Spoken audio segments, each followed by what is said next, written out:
우리가 읽은 본문은 이제 사마리아 여인의 헌신, 다 알고 있죠. 이 사마리아 여인을 예수님께서 만나신 것도 우연히 만난 것이 아니라 하나님의 뜻에 의해서 계획에 따라서 만난 것으로 이제 성경 전체를 보면은 알 수가 있고요. 4장 1절부터 이제 이 배경이 쭉 나와요. 예수님께서 제자들과 함께 이제 유대를 떠나서 갈릴리로 가시려고 한다. 이 유대는 이제 성경에서 유대라고 하면은 예루살렘이에요. 예루살렘을 유대라고 합니다. 유대 그 지역을. 그래서 예루살렘과 갈릴리는 저 북단에 있다 그랬죠. 예, 북쪽에. 이 사마리아는 어디 있느냐면 딱 거의 중간에 있어요. 중간 지점에. 그러니까 이제 예루살렘에서 갈릴리로 가려면은 쭉 올라가면 되는 거예요. 직선으로 쭉 올라가면. 그러면은 가장 가까운 길이 되는 거죠. 그런데 이 유대 사람들은 당시에 예루살렘 사람들은 사마리아 사람들을 사람 취급을 하지를 않았어요. 그 이유는 유대 민족들은 이제 특별히 유대인들은 단일 민족이라는 어떤 그런 자긍심을 갖고 있었어요. 하나님의 선민 의식이 강해져 있었고, 그래서 이제 북이스라엘의 수도였던 사마리아는 아수르의 침략으로 나라가 멸망을 당할 때 아수르가 민족 혼합 정책을 썼어요. 그래야 이제 이게 동화가 되니까 민족 혼합 정책을 쓴 게 이제 이 사마리아에 있는 지역에다가 아수르 사람들을 옮기고 또 사마리아 사람들을 또 아수르 지역으로 옮기고, 그래서 서로 어떻게 통혼을 하는 거죠. 그 민족이 섞이는 거예요. 쉽게 말하면 피가 섞인다는 거죠. 그러다 보니까 이제 예수님 시대에 와서 유대 사람들, 예루살렘 사람들은 사마리아 사람들을 완전히 사람 취급하지 않았다는 거죠. 피가 섞인 완전히 딴 민족이다 이렇게 취급했고, 이 사마리아를 보면서 이렇게 얼굴도 사마리아 쪽으로 돌리지 않았다 그래요. 유대인들이 그 정도로 사마리아 사람들을 정오하고 싫어했어요. 그래서 당연히 예루살렘에서 갈릴리 지역으로 여행을 하게 되면 어떻게 하느냐, 그냥 바로 쭉 올라가면 되는데 어떻게 해요? 쭉 이렇게 둘러가거나 이렇게 둘러갔다는 거예요. 그 한참 걸리는 거죠. 사마리아 땅은 아예 밟지도 않았다는 거예요. 죄인들의 땅이라고 그래가지고 피가 섞인 그런 땅이라고 해서 아예 사마리아는 쳐다보지도 않았던 유대 그런 특성 때문에 이 사마리아는 가지를 않았는데 예수님은 제자들과 함께 사마리아를 통과했어요. 그래서 4장 4절에 보면은 사마리아를 통과하여야 하겠는지라. 사마리아에 있는 수가라 하는 동네에 가게 됩니다. 그러니까 사마리아 지역에 있는 작은 동네가 이제 수가라는 동네가 있었어요. 그 동네에 야곱의 우물이 있고 예수님께서 길을 가시다가 6절에 피곤하여 우물 곁에 그대로 앉으시니 때가 6시쯤 되었다라고 기록하고 있습니다. 제자들은 이제 먹을 것을 구하러 동네로 들어가고 예수님 혼자 우물가 곁에 앉아 있는데 그때 여인 한 명이 물을 길러 온 거죠. 7절에 사마리아 여자 한 사람이 물을 길러 왔음에, 예수님께서 물을 달라 하고 하니까 이 사마리아 여인이 놀라는 거죠. 분명히 밑에서 올라온 사람 보니까 유대인 같은데, 유대인은 우리하고 상종도 안 하는데 어떻게 나한테 물을 달라고, 특히 여자인 자기에게 말을 거는 거에 너무나 이상하게 여기고 그렇게 이제 놀라게 되는 거죠. 그러자 예수님께서 이제 10절에 내가 만일 하나님의 선물과 또 내게 물을 좀 달라 하는 이가 누구인 줄 알았더라면은 내가 그에게 구하였을 것이요 그가 생수를 내게 주었으리라. 예수님이 물을 달라고 했는데 이제는 예수님께서 생수를 주겠다고 하니까 이 여인이 이상한 거죠. 그래서 계속 이야기를 하는 거예요. 대화를 하고 그 대화가 나중에 어디까지 이어져요? 예배까지 이어지게 됩니다. 예배까지.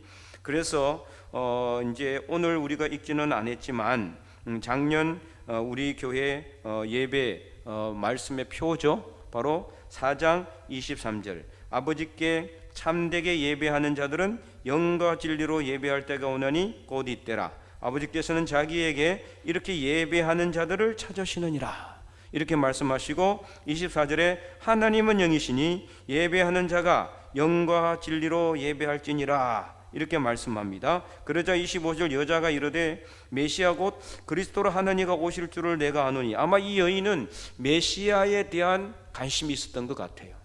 있으니까 이것을 알고 있는 거죠.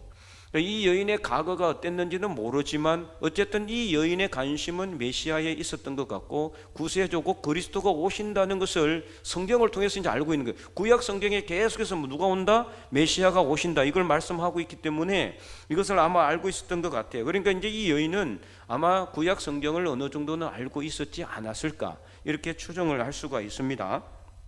아니면 누구한테 들었든지. 그래서 이것을 알고 있는 이 여인이 에게 예수님께서 뭐라고 말합니까? 26절에 보면은 예수께서 이르시되 내가 네게 말하는 내가 그라. 그러니까 내가 바로 누구다? 그리스도다, 메시아다, 이렇게 말씀을 하는 거죠. 그러자 27절에 오늘 우리가 읽었지만 제자들이 이제 돌아오는 거예요. 돌아와서 보니까 예수님 한 여인하고 막 이야기를 하고 계시고, 그런데 이제 이 여인하고 말하고 있는 것을 이상하게 여겼지만 아무도 묻지는 않았어요. 그런데 이 여인이 뭐라고 합니까? 이 여인이 28절에 여자가 물동이를 버려두고 동네로 들어갔어. 사람들에게 이르되 내가 행한 모든 일을 내게 말한 사람. 자, 이것은 이제 좀 추측이 필요합니다. 사실 이제 여자가 행한 모든 일, 그 모든 일이 어떤 일인지는 구체적으로 성경에는 안 나와 있는데, 그러나 14절 이후에 여인과 예수님과의 대화 내용을 보면은 이 여인에게 예수님은 갑자기 내 남편을 불러오라 이야기를 합니다. 그러니까 이 여인이 뭐라고 합니까? 나는 남편이 없습니다, 이렇게 이야기를 하죠. 어떻게 보면 이제 참말이기도 하고 또 이것은 자기의 어떤 상황을 모면하기 위한 말이기도 해요. 왜냐하면 이제 지금 한 남자하고 살고 있었단 말이에요. 그러니까 이제 실제 남편은 아닌 거죠. 그 예수님도 알고 있어요. 그 남자는 참 남편이 아니라는 걸 알고 있죠. 그리고는 뭐라고 이야기합니까? 내가 남편이 없다 하는 말이 옳도다, 17절에. 그리고 18절에는 너에게 남편 5이 있었고, 그러니까 이전에 남편 5을 어떻게 한 거예요? 갈아치운 거예요. 쉽게 말하면은. 남편 5을 갈아치우고 웃으신 분들도 있는데 이럴 수도 있는 거죠. 남자들만 여자를 갈아치우는 게 아니고 여자도 남자를 갈아치울 수 있죠. 얼마든지 능력이 있으면은. 근데 어쨌든 어떤 상황인지는 모르지만 어쨌든 이 여인에게는 남편이 몇 명 있었다? 5명이나. 그런데 지금 살고 있는 남편도 실제 남편이 아니에요. 그 6번째 남자와 좀 살고 있는 상황이. 그래서 일부 이제 일각에서는 이 여인이 좀 이렇게 부정한 삶을 살았다, 이렇게 이제 이야기하기도 하지만 그건 모르는 겁니다. 사실은 남편이 많이 있었다라고 해서 부정한 삶을 살았다고 이렇게 우리가 편견을 가질 필요는 없는 거죠.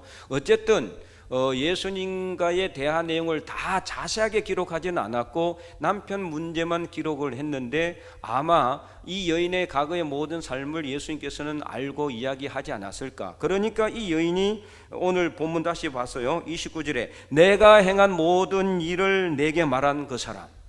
이 여인은 자기 상황을 예수님이 모를 거라고 알 수가 있어요, 없어요? 모르죠. 알 리가 없는 거잖아요. 알 수가 없어요. 그런데도 예수님은 더 자세하게 정확하게 알고 있는 거죠. 왜요? 예수님은 인간이기 전에 하나님이시기 때문에 그렇죠. 하나님이시기 때문에 모든 것을 알고 있어요. 그러니까 이 여인은 이때서야 비로소 뭘 알게 됩니까? 바로 이분이 메시아 그리스도구나, 이것을 딱 깨닫게 된 거죠. 그래서 여인이 어떻게 합니까? 물동이를 버려두고 동네로 들어가 그 사람들에게 전하는 거예요. 사실 이 여인이 부정한 여인이었든지 아니었든지 간에, 자 보세요. 오늘 이제 우리가 읽지 않았지만 6절에 4장 6절에 보면은 자 예수님께서 피곤해서 우물 곁에 앉으시는 때가 언제예요? 6시라고 되어 있죠. 6시. 이것은 우리나라 시간으로 새벽 6시나 저녁 6시가 아니에요. 유대 시간으로 6시는 바로 우리 시간으로 이제 계산을 하면은 오전 12시예요. 오전 12시. 그 이제 유대 지역, 당시 중동 지역의 오전 12시면은 사람들이 안 나오는 때입니다. 안 나오는 때. 지금도 중동 지역에는 한낮에는 일을 안 합니다. 오침 시간이 있어요. 오침. 자요. 그늘을 해서 자거나 쉬는 거예요. 일을 할 수가 없어요. 너무 뜨거워가지고 덥고 뜨거워서 일을 할 수가 없어요. 그때 법적으로 일은 보장되어 있는 거예요. 법적으로. 중동 지역의 나라는. 그러니까 아무도 나올 수가 없는 시간에 이 여인이 혼자 물을 기르러 왔다? 그럼 뭐를 이렇게 추정할 수가 있어요? 이 여인은 동네에 살면서도 고립되어 있는, 그죠? 아무하고도 말을 안 섞고 동네 사람들도 이 여인하고는 전혀 상종을 하지 않는 그런 어떤 삶을 그 여인이 살았다라고 우리가 추정할 수가 있는 거죠. 부정했든지 아니든지 뭐 그거는 둘째치고 중요한 것은 이 여인은 사람들하고 전혀 왕래가 없었을 것으로 이 한낮에 아무도 나오지 않는 한낮에 홀로 물을 기르러 나올 수밖에 없었던 이 여인의 어떤 그런 삶의 어려움과 형편을 예수님은 다 알고 그것을 그대로 말해 준 거죠. 그러니까 이 여인은 깜짝 놀란 거죠. 아, 이분이 바로 메시아구나, 그리스도구나. 자기가 그 전에 메시아가 오실 것이다, 그리스도가 오실 것이라는 것을 성경을 통해서, 구약 성경을 통해서, 선지자들의 말을 통해서 알고 있었는데 바로 이분이 그가 바로 메시아구나, 이것을 이제 깨닫게 된 거죠. 그러니까 이 19절에 내가 행한 모든 일을 내게 말한 사람을 와서 보라, 이는 그리스도가 아니냐. 그러니까 그리스도로 알게 된 거야, 모르는 게 알게 됐고 믿게 된 거죠. 영접하게 된 것을 말하는 거예요. 특별히 오늘 본문에서요, 이 여인이 물동이를 버려두고 동네로 들어갔다는 것이 특별한 메시지를 우리에게 주고 있습니다. 어쨌든 간에 이 여인에게 물동이는 뭐 어떤 것을 의미해요? 뭐를 의미할까요? 물동이는 이 여인에게 생계의 수단을 의미하는 거예요. 쉽게 말하면, 그죠? 생애부의 터전을 의미하는, 오늘날 우리로 따진다면은 그 물동이는 그만큼 중동 지역에서 물이 없으면 어떻게 돼요? 죽는 겁니다. 물이 가장 귀하고 소중한 거예요. 중동 지역에서 특별히 물이 귀하고 그 다음에 많이 덥고 많이 건조한 날씨이기 때문에 물은 절대적으로 필요하고 필수적인 거예요. 가장 소중한 것이라고 볼 수 있는 거죠. 우리로 따진다면 생업의 터전 또는 가장 소중한 것, 가장 귀한 것을 의미하는 거예요. 우리에게 가장 귀한 것, 여러분 가장 귀한 게 뭡니까? 집에서 키우는 애완견? 귀하긴 하죠. 네. 아니면 자녀들요? 아니면은 아무도 모르게 장롱 속 깊숙한 곳에 숨겨놨던 금반지, 지금 금값이 자꾸 올라가고 있는데 여러분 잘 갖고 계세요. 그러다가 팔지는 못할 겁니다. 끝없이 올라가면 언제 팔겠어 도대체? 이게 떨어져야 팔 텐데, 그죠? 네. 아니면은 여러분들의 자녀들, 그죠? 아니면은 뭐 남편, 또 뭐 통장에 꽂혀 있는 얼마 되지는 않지만 동그라미 한 6, 7개 정도 되는 그거. 네, 뭐든 하여튼 여러분들에게 소중한 게 있을 것 같아요. 아이, 목사님 그래도 그렇죠. 뭐 나에게 가장 소중한 것은 하나님입니다. 그죠? 네. 우리에게 가장 소중한 것이 과연 무엇인가? 여러분 한번 깊이 한번 생각해 보세요. 이 물동이가 오늘 우리에게는 있어요. 그죠? 우리 각자에게는 물동이 같은 게 다 있어요. 그게 우리 믿음의 사람으로서 여러분에게서 정말 믿음, 또 예배, 또 성경, 또는 뭐 어떤 교회일 수도 있지만, 물론 그렇게 되면 감사하죠. 아니라고 한다고 해서도 뭐 잘못한 것은 잘못됐다고 이야기할 수는 없는데, 어쨌든 간에 우리 모두 각자에게는 이 물동이가 다 있다네. 물동이. 근데 이제 물동이가 성경을 말씀을 보면은 이렇게 뭐 예배에 관련된 거나 믿음 이런 거는 아니라고 볼 수 있지. 그걸 버려두면 안 되니까. 그죠? 여기서 말하는 물동이는 세상적으로 가장 소중한 걸 의미하는 거예요. 세상적으로 가장 소중한 거. 네, 돈이 될 수도 있고 여러분 시간이 될 수도 있어요. 어떤 분은 건강이 또 가장 소중한 것이 될 수도 있어요. 어떤 분은 뭐 친구 만나는 거, 친구 만나면 뭐 다 그만두고 하여튼 뭐 친구 만난다면은 뭐 모든 거 버려두고 무슨 친구 만나러 가는, 술 한잔 하러 가고 교제하러 가고, 이게 가장 귀한 것인 그런 분들도 있더라고요, 진짜. 뭐든 하여튼 여러분 삶 속에 물동이는 있다. 물동이. 근데 이 여인은 지금 어떻게 해요? 물동이를 어떻게 해서 버려두고 동네로 들어가서 복음을 전하고 있어요. 내가 만난 예수님, 메시아, 그리스도가 아니냐, 와서 보라. 평소에 어떤 삶을 살았다고요? 이 여인이 아무도 모르게 동네 사람들과 완전히 별도로 따로 그렇게 말도 안 섞고 살았을 텐데, 이 여인이 지금 동네로 들어가가지고 지금 몇 시예요? 한낮 오전 12시, 아무도 나오지 않는 시간인데 막 소리를 지르면서 이러니까 이 동네 사람들도 아니 저 여자가 왜 저러지, 갑자기 저럴 여자가 아닌데, 그러니까 나와 보는 거죠. 나와 보는 거예요. 그래서 30절 말씀 보세요. 나왔단 말이에요. 이 한낮에 아무도 안 나오는 시간에 30절 그들이 동네에서 나와 누구한테 왔다? 예수께로 왔다. 예수께로 왔다라는 말은 그냥 걸어온 것을 의미하는 게 아닙니다. 예수님께 와서 예수님 말씀을 듣고 예수님을 믿었다는 것까지 이야기하는 것입니다. 이 여인의 전도로 놀라운 동네의 부흥의 역사가 일어났어요. 수가 교회가 세워지게 되는 거죠. 어떻게 보면은. 그래서 이 여인의 헌신, 이 여인의 사마리아 여인, 나갈 수 없는 상황이잖아요. 이게 얼마나 부끄러웠겠어요. 그러니까 한낮에 물을 길러 오지 않았겠어요. 지금 살고 있는 남자도 6번째 남자인데 진짜 남편이 아니고 5번째까지 남편이 있었고, 그런 어떤 그런 부끄러운 일, 창피한 일을 갖다가 사람들에게 안 알리려고 혼자 살짝 모르게 물 길러 왔다가 예수님을 만난 그 기쁨과 감사를 이 여인은 자기 삶의 부끄러움과 창피한 것보다 더 귀하게 여겼기 때문에 물동이도 버려두고 동네로 뛰어 들어가서 평소에 말도 안 쳤던 사람들에게 복음을 전하고 있다 이 말이에요. 놀라운 역사죠. 이처럼 우리가 예수님을 전하는 것은요, 우리 형편을 따지거나 우리 삶을 돌아보면서 뭐 필요한 것을 구하는 그런 것이 아니에요. 가장 예수님 전하는 것이 귀하기 때문에, 소중하기 때문에 이것을 먼저 하는 거죠. 물동이보다 더 귀하게 여기는 거예요. 우리 삶 속에 필요한 물동이보다 더 귀하고 소중한 것이 뭐다? 예수님이시다. 그 예수님을 전하는 것이 가장 귀하고 복된 것임을 이 여인은 이 순간에 깨달았다라는 것입니다. 그래서 이 여인의 헌신으로 진짜 수가 교회가 세워지는 놀라운 역사가 일어나게 된 거예요. 이 여인이 외치고 이 여인이 복음을 전했기 때문에, 예수님을 전했기 때문에 예수님이 그 동네에서 알려지게 됐고 사람들이 몰려오는 놀라운 역사가 일어나게 된 거 아닙니까?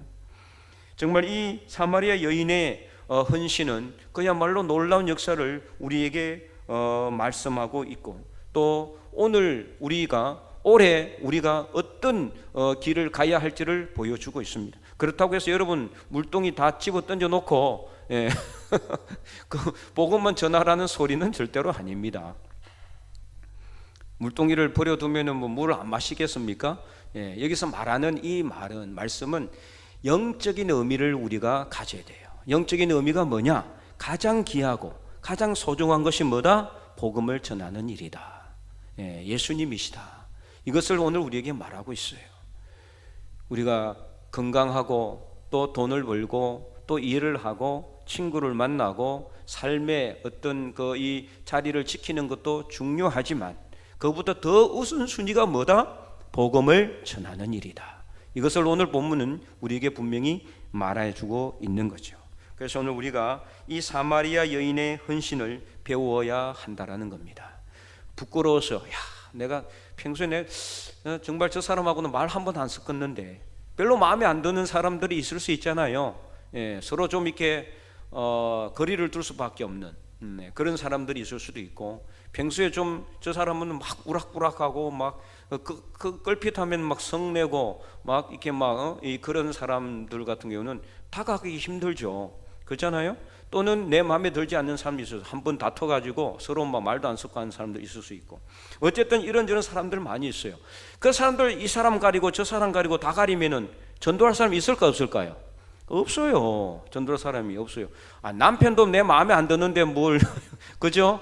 그렇지 않습니까? 남편도 내 마음에 안 드는데 누구한테 복음을 전한단 말이에요 도대체.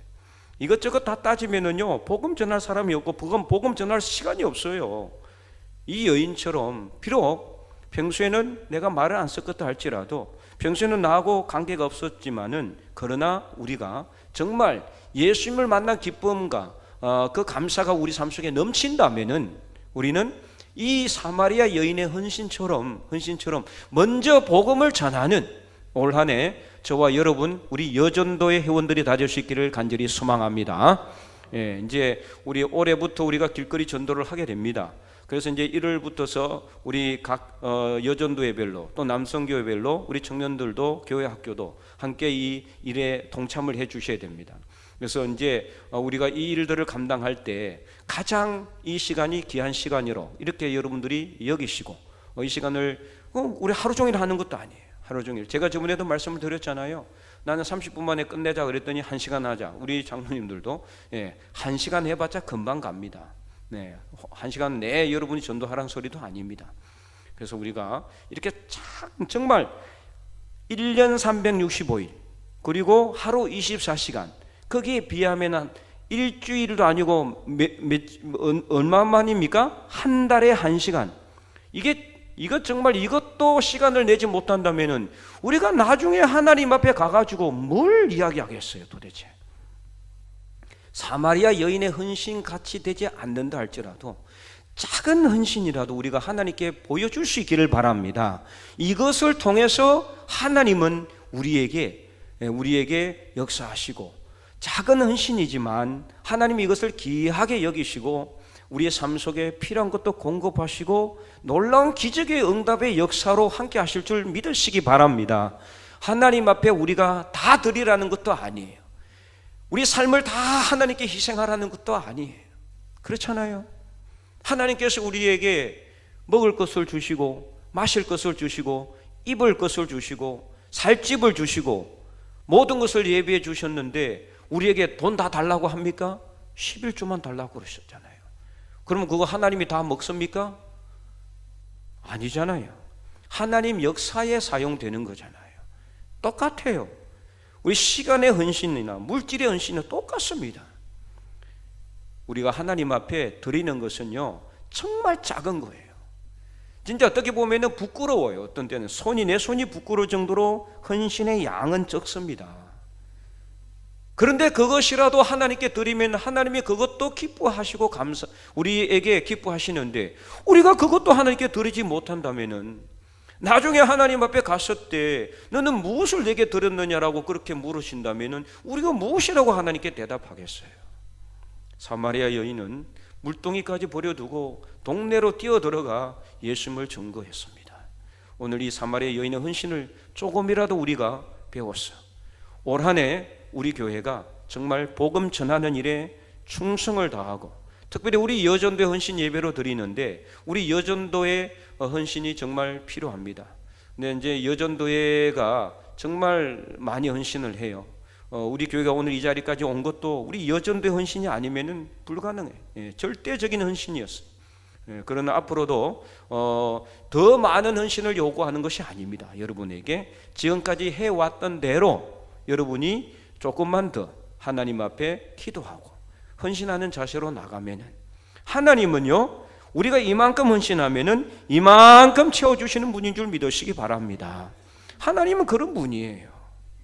우리에겐 조금만 요구하시고 줄 때는 많이 주시는 분이 하나님이십니다. 그렇잖아요. 우리가 하나님께 드리는 시간 여러분 일주일 한번 생각해 보세요. 하나님께 드리는 것 우리 물질이나 시간이나 얼마나 양이 적습니까? 그런데 하나님은 오늘 이 자리까지 우리를 안전하고 건강하게 지켜주시고 보호해 주셨잖아요. 뭘로 이것을 다 갚으시겠습니까? 사실 계산적으로 따진다면 이 계산이 안 나오는, 그죠? 계산이 안 나오는 거예요. 하나님은 믿지는 장사를 한다고 볼 수 있어요. 이성적으로 따진다면 그렇잖아요. 우리는 이것밖에 안 했는데 하나님 이만큼 부어주시는데, 그러나 하나님은 그런 분이시다. 우리의 작은 헌신을 통해서 많이 부어주시는 하나님, 그 하나님을 올해는 우리가 진짜 경험할 수 있기를 바랍니다. 그 일에 우리 여전도회가 앞장서기를 원하고, 그래서 우리 남성교회뿐만 아니라 남성교회도 마찬가지, 여전도회뿐만 아니라 남성교회도 똑같아요. 마찬가지. 우리 또 은퇴를 하신 분이나 은퇴 안 하신 분이나 다 마찬가지입니다. 살아서 숨쉬는 호흡을 하는 분이라면은 오늘 이 사마리아 여인의 헌신을 다 배워야 합니다. 그래서 우리가 이렇게 작은 헌신을 통해서 하나님의 나라가 더 넓어지고 더 확장되고 하나님께 더 큰 영광 올려드려서 올 한 해 예배 능력을 강력하게 경험하는 오늘 저와 여러분, 우리 여전도의 모든 회원들이 다 될 수 있기를 주님의 이름으로 간절히 축원드립니다.